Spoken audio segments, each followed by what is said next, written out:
Dear students, welcome to the new lecture of real and complex analysis. तो हमने last classes तक हमने almost तमाम थ्योरम्स की प्रूव कर लिए थे, जिसमें कॉशी इंटीग्रल थ्योरम था, extension of Cauchy integral theorem, और हमने जो किया था कॉशी इंटीग्रल फार्मूला। इनके प्रूफ हमने लास्ट लेक्चर तक कर लिए थे। इनके लिंक आपको डिस्क्रिप्शन में मिल जाएगा। ठीक है, तो अब हम मूव कर रहे हैं कि हम कुछ सॉल्व एग्जांपल्स करेंगे जिसमें हम यूज करेंगे Cauchy integral theorem and Cauchy integral formula दोनों।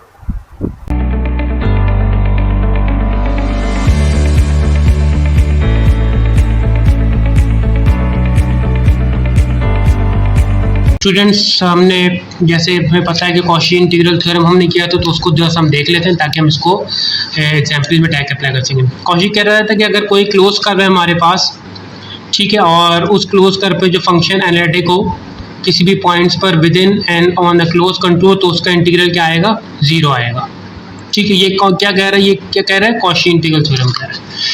सही है। इसके बरक्स कॉशी फॉर्मूला क्या कह रहा है? कॉशी फॉर्मूला कहता है कि एनालिटिक हो within and on close contour C, लेकिन उसमें एक पॉइंट, एक ऐसा पॉइंट हो विद इन सी में, एक ऐसा पॉइंट मिल जाए आपको। सही है, जैसे हमने ये कहता सर्किल जिसपे C1 और C1 है और उसके अंदर C1 एक ऐसा पॉइंट हो, तो फिर हम उस फंक्शन की वैल्यू उस पॉइंट पर, इस पॉइंट पर फंक्शन की वैल्यू कैसे निकालेंगे? 1/2 पाई iota integral fz z minus a dz। ठीक है, तो ये दो चीज़ हमें याद करनी है। इसमें एक उस किसी पर्टिकुलर पॉइंट पे, एक एनी पॉइंट कंट्रोल C पे हम निकालेंगे फंक्शन की वैल्यू, और इंटीग्रल में, उसमें इंटीग्रल कॉशी इंटीग्रल थ्योरम में वो फंक्शन कंट्रोल इंटीग्रल पे डायरेक्ट हो जाएगा, 0 हो जाएगा। अब ये दोनों अप्लाई कैसे करने हैं, उसके लिए हमारे पास कुछ एग्जाम्पल्स हैं। उन एग्जाम्पल्स की तरफ आते हैं। ठीक है, तो सबसे पहले एग्जाम्पल हमारे पास है कि आपने इंटीग्रल निकालना है z² + 5 dz का, और हमारे पास कुछ सर्कल्स यहाँ पर गिवन है। तो इस यहाँ पर जाने के लिए सबसे पहले हमें पता होना चाहिए कि सिंगुलर पॉइंट्स क्या होते हैं। सिंगुलर पॉइंट्स वो पॉइंट्स होते हैं जिस पर फंक्शन एनालिटिक नहीं होता। ठीक है, जो एनालिटिक फंक्शन नहीं होता। अब जैसे हमें पता है कि ये जो f ऑफ z है, ठीक है, वो किसके बराबर है? वो बराबर है z² + 5। अब यहाँ z की वैल्यू x + आयोटा y या u + आयोटा v रख के आप इसका रियल इमेजिनरी निकाल के कॉशी रीमैन इक्वेशन से चेक कर सकते हैं कि ये एनालिटिक है। सही है, तो ये आप घर पे चेक कर लिएगा कि एनालिटिक है। सही है, तो इसका मतलब जब ये एनालिटिक है तो इसका मतलब सिंगुलर पॉइंट इसमें एग्जिस्ट नहीं कर रहा। तो सिंगुलर पॉइंट एग्जिस्ट कब करेगा? जब ये एनालिटिक हो जाएगा, यानी ये फंक्शन आपके पास कोई बचे ना। जैसे अब नेक्स्ट इसमें पहले आपको मैं क्लियर करता हूँ सिंगुलर पॉइंट है क्या। अब जैसे ये पॉइंट है, अब इसमें z की वैल्यू में 2 नहीं रख सकता। जैसे मैंने z की वैल्यू 2 रखी तो ये फंक्शन अनडिफाइन हो जाएगा। तो इसका मतलब ये हुआ कि z जिस वैल्यू पे इस फंक्शन को अनडिफाइन कर देगा, यानी तो वो पॉइंट हमारे पास सिंगुलर पॉइंट कहलाएगा। तो इसका मतलब ये हुआ कि इसमें जो z की वैल्यू 2 है वो सिंगुलर पॉइंट है इस फंक्शन का। ठीक है, यानी इस पॉइंट पे एनालिटिक नहीं होगा, इसके अलावा सब पर क्या होगा? ये एनालिटिक होगा। तो इस पॉइंट को हम सिंगुलर पॉइंट कहेंगे। ठीक है, इसी तरह नेक्स्ट जो एग्जांपल है, इसमें z की वैल्यू आयोटा, ये इसका सिंगुलर पॉइंट है, इसके अलावा सब पे एनालिटिक होगा, इस पे एनालिटिक नहीं होगा। ठीक है, तो सबसे पहले एक लेकर एक सिंगुलर पॉइंट क्या है, तो इसमें सिंगुलर पॉइंट 2 है, हमेशा डिनोमिनेटर में ही मिलेगा आपको। सही है, ऐसी एग्जाम्पल जिसमें आपका डिनोमिनेटर फंक्शन होगा वहाँ आपको क्या मिल जाएंगे? सिंगुलर पॉइंट्स मिल जाएंगे। और जिसमें डिनोमिनेटर नहीं है तो इसका मतलब एनालिटिक आपको चेक करना होगा by using Cauchy Riemann equation, CR equation से। ठीक है, तो अब सबसे पहले हम चेक करते हैं। हमारे पास है C is Z mod of Z = 1। अब हमें ये पता है कि जो इक्वेशन ऑफ सर्किल होती है, अगर ये हमारा सर्किल है लेट अस सपोज, और मैं ये ले लेता हूँ Z0, A लिया हुआ है, ऐसे तो हमने Z0 ले लेता हूँ आपके सामने, या A ले लें आप कोई मर्ज। ठीक है, तो इसका मतलब ये इक्वेशन ऑफ सर्किल हमारी क्या थी? हमने लास्ट लेक्चर में किया था कि Z - Z0 = R। तो ये वहाँ पे हमने लिखा था Z - A = A की बात है, या Z0 ले लें। तो इसका मतलब ये हुआ हमारे पास कि ये जो Z0 है ये इसका क्या है? ये इसका सेंटर है, और R रेडियस हमारे पास है यहाँ तक। तो अगर मैं Z - Z0 सेंटर निकालूं तो Z की वैल्यू Z0 जो होगी वो हमारे पास सेंटर कहलाएगी। ठीक है, सेंटर कहलाएगी। अब आते हैं इस पर, यह है मॉड ऑफ Z = 1। इसको कैसे लिख सकते हैं? इसको लिख सकते हैं Z - 0 = 1। ठीक है, ये क्लोज्ड है, इसमें सेंटर जीरो है, लेट अस सपोज सेंटर इसका जीरो है, अगर इसको बनाता हूं मैं सेंटर, और रेडियस का क्या 1 है, सेंटर इसका जीरो है और रेडियस क्या है 1 है, तो ये क्लोज कर्व है, सही है, क्लोज कर्व, और हर इस क्लोज कर्व के विद इन और ऑन द कंटूर ये क्या होगा, एनालिटिक होगा। तो इसका मतलब इस सी पर इसका डायरेक्ट जो होगा आंसर वो क्या होगा, 0 होगा। आप लिखेंगे F integral C contour C Z square plus D Z is equal to 0 by Cauchy integral theorem, सही है, बाय कॉशी इंटीग्रल थ्योरम के तहत ये क्या हो जाएगा, डायरेक्ट 0 हो जाएगा। भाई ये रीजन लिखनी है आपको, ये बनाना है और ये रीजन लिखना। इसी तरह इस पर आते हैं, ये भी इसका सेंटर 0 है, रेडियस क्या है 5 है, इसका आंसर भी 0 है, सेम इसी तरीके से बना लीजिए।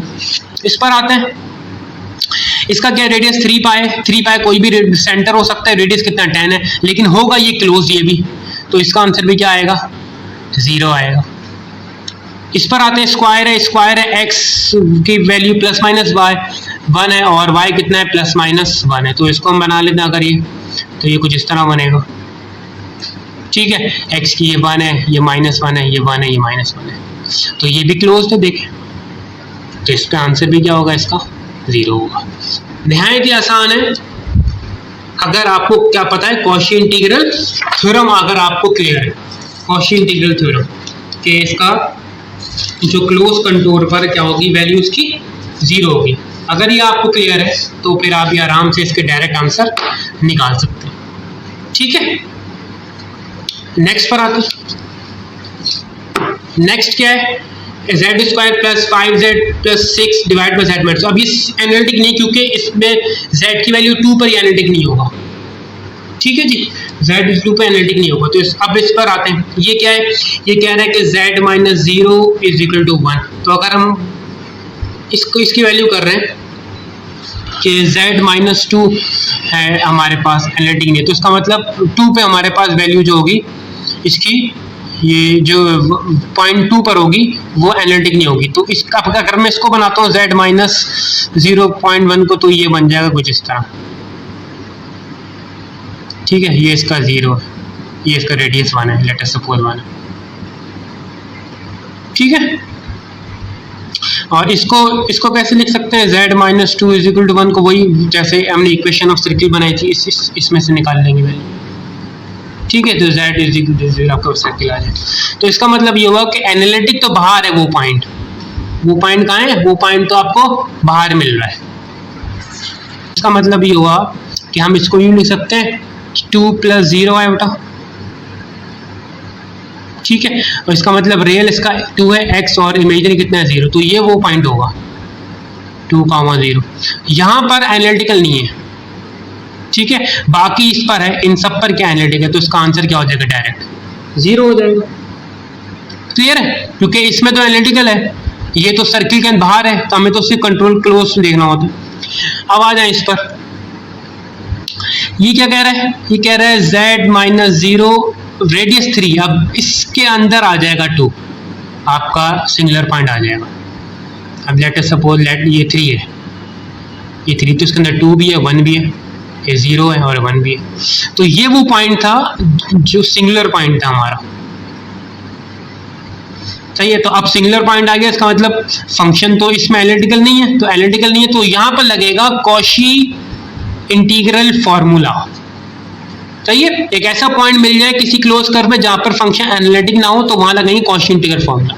क्या था भाई कॉशी इंटीग्रल फॉर्मूला, वो था कि f ऑफ a की वैल्यू होती है हमारे पास 1/2 पाई iota integral f of z minus a dz, ठीक है, इसको वहां ले जाते हैं, तो ये बन जाएगा 2 पाई आयोटा f ऑफ a और integral close curve f of z minus a dz। अब देखो ये फॉर्म हमारी क्वेश्चन से मिलती जुलती है, तो इसका मतलब ये होगा कि f ऑफ z क्या है, इसका मतलब क्या, f ऑफ z क्या हमारा, f ऑफ z ये z square plus 5z, z square plus 5z plus 6, ठीक है, और z minus a z minus 2, यानी z की वैल्यू, a की वैल्यू क्या है 2 है, तो इसमें a की वैल्यू क्या है 2 है, a की वैल्यू 2 है, तो आपको क्या चाहिए, आपको चाहिए इस पूरे का इंटीग्रल चाहिए, आपको चाहिए इस पूरे का इंटीग्रल चाहिए। तो अब ये आपका क्वेश्चन बन गया, एफ ऑफ जेड की जगह ये रख देंगे, जेड माइनस ए की जगह क्या रख देंगे, 2 रख देंगे, तो ये हमारा ये वाला बन जाएगा। तो हमें क्या चाहिए, हमें चाहिए एफ ऑफ ए की वैल्यू। तो एफ ऑफ ए की मतलब है कि एफ ऑफ 2 की वैल्यू चाहिए, तो इसमें रख देते हैं 2 का स्क्वायर प्लस 5 2 प्लस 6, ये बन जाएगा 2 2 4 प्लस 5 2 10 प्लस 6, तो ये कितना हो जाएगा 10 और 20, ये बन जाएगा एफ ऑफ 2 कितना आ गया 20 आ गया आपके पास, ठीक है। एफ ऑफ कितना आ गया 20 आ गया। क्या था हमारे पास, हमारे पास फॉर्मूला क्या बन गया, ये बन गया Z square plus 5z plus 6 divide by z minus 2, क्योंकि ये हमारे पास वैल्यू बन गई है क्वेश्चन की, जो बराबर आ रही है 2 पाई आई और एफ ऑफ कितना निकाला है 20, तो 2 बन जाएगा 40 पाई आयोटा, तो इसका आंसर ही आएगा। इसका जो आंसर आएगा वो आएगा 0 नहीं आएगा, बल्कि आएगा 40 पाई आयोटा। क्लियर है, ये सी कैलकुलेशन है सारी, यही काम आपने इसके लिए करना है। Mod of Z equal to 2 का मतलब ये होगा कि ये एग्जैक्टली ये 2 पॉइंट पर आ रहा है, ऑन द बना देता हूँ 2 पर आ रहा है, तो ऑन द क्लोज कर्व भी एनालिटिक नहीं है, तो इसका मतलब ये भी कॉची इंटीग्रल से सॉल्व होगा, और इसका आंसर भी क्या आएगा, ये सेम आंसर आएगा 40 पाई आयोटा। आप चेक कर सकते हैं घर पर आराम से। ठीक है जी, लास्ट पर आते हैं। लास्ट क्वेश्चन क्या है, लास्ट क्वेश्चन है z e raise to power z divide by z minus dz, सही है। अब इसमें हमारा सेंटर क्या आयोटा है, ठीक है, और ये हमारे कुछ सर्किल्स हैं,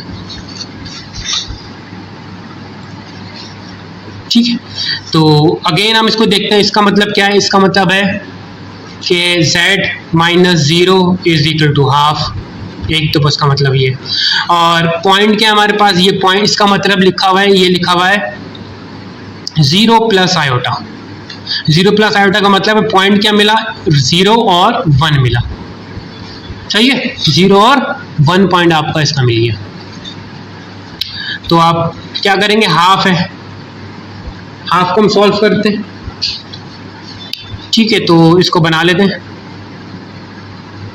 ये 0 है, सही है, और ये हाफ है, लेट अस सपोज 1 ये पॉइंट है, 0,1 नहीं, ये वाला पॉइंट होगा, ये वाला पॉइंट होगा 0, ये नहीं, 0,1 x 0 है y 1 है, ये वाला है, लेकिन ये क्लोज कर्व का बन रहा है, हाफ पे बन रहा है, रेडियस हाफ पे, तो इसका मतलब कॉची इंटीग्रल थ्योरम के तहत ये क्या हो जाएगा, डायरेक्ट 0 हो जाएगा, ठीक है।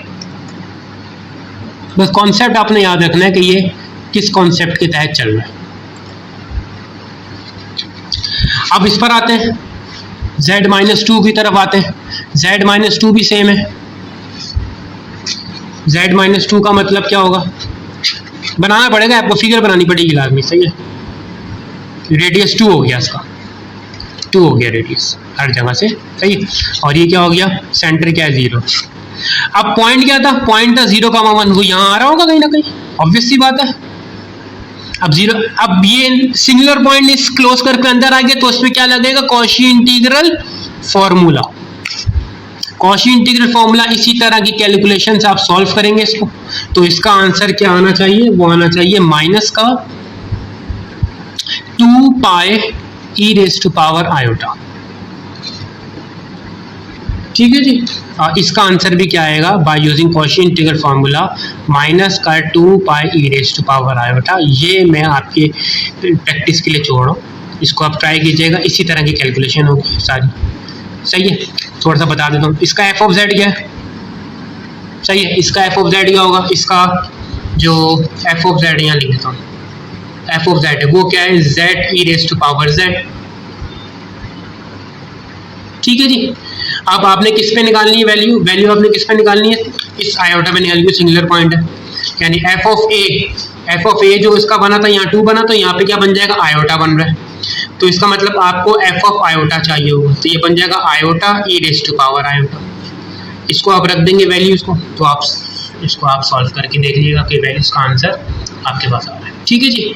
तो ये कुछ एग्जाम्पल्स थी, लेकिन ये सारी कैलकुलेशन आपने करनी होगी, और ये कब लगना है, कॉशी इंटीग्रल थ्योरम, थ्योरम कब लगना है, कॉशी इंटीग्रल फॉर्मूला, ये दोनों में डिफरेंस मैंने बड़े आसान तरीके अल्फाज में समझाएं, इनको आपने ध्यान में रखना है, सिंगुलर पॉइंट के रिस्पेक्ट से ये आपको पता चलेगा। ठीक है, तो इन तीनों एग्जाम्पल्स को करें, लास्ट के जो 2 पार्ट्स मैंने दिए हैं होमवर्क के लिए, इनको आप करें और चेक करें कि ये आंसर आ रहा नहीं आ रहा। ठीक है, बाकी मैं आपको प्रैक्टिस एग्जाम्पल्स दूंगा और क्वेश्चंस, तब तक के लिए अल्लाह हाफिज़।